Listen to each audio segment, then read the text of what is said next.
munting prinsesa ni na Angeline Quinto at Nanrev Dakina, bininyagan na kahapon.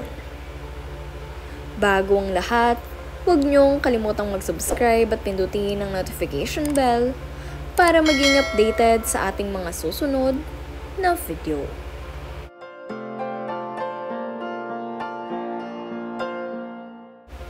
Masayang ibinahagi ni na Mami Angeline Quinto at Daddy Nanrev Dakina ang mga naging kaganapan sa binyag ng kanilang munting prinsesa na si Baby Asena Sylvia.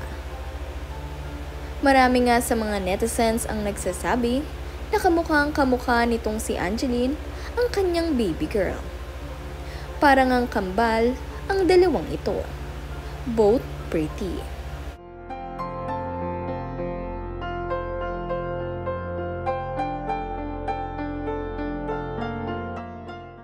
Narito naman ang mga naging ninong at ninang sa naging binyag ni Baby Sylvia.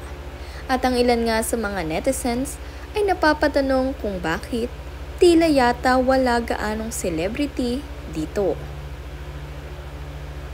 Sobrang private at intimate ng naging binyag ng anak nitong si Angeline, kaya naman ang ilan ay hindi maiwasang mapatanong kung bakit nga ba walang celebrity dito. Kung gayon ang iba namang kaartista niya, ay ka-close din niya.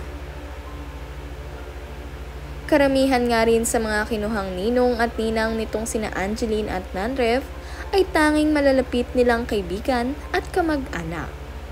Kaya naman very private ang naging binyag nito.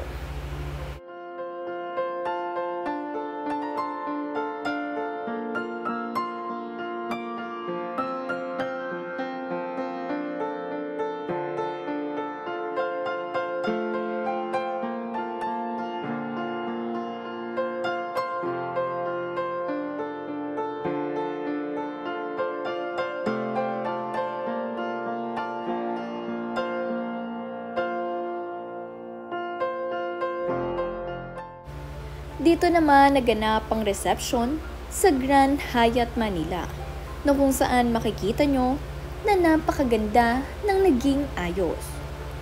Bonggang-bongga nga at talagang pinaghandaan ni Mami Angeline.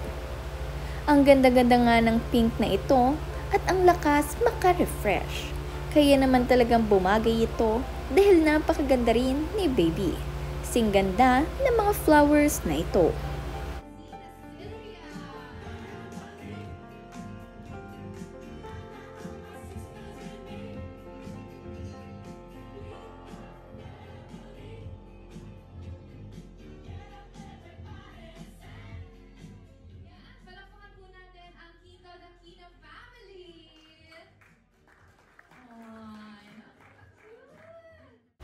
Masaya nga rin itong sina Angeline at Nanrev dahil nakadalo ang kanilang mga bisita, gaya na lamang ng kanilang malalapit na kamag-anak at kaibigan, dahil yun lang naman ang kanilang mga invited.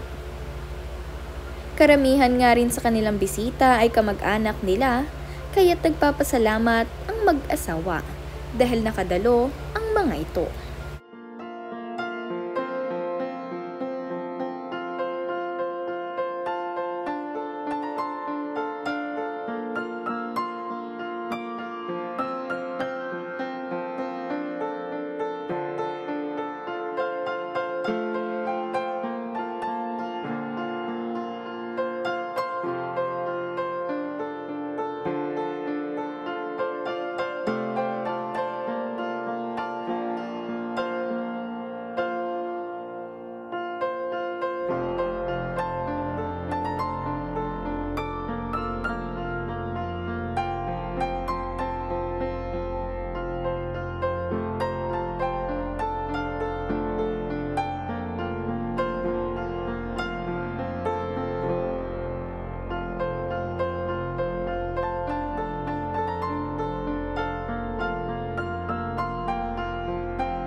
Narito naman nga ang kuha ng mga pagkain mula dito sa kanilang reception na ibinahagi ng kanilang mga bisita. At kung makikita nyo nga, ay napakasosyal ng mga food. Talagang pinag-isipan at pinaghandaan ni Mommy Angeline.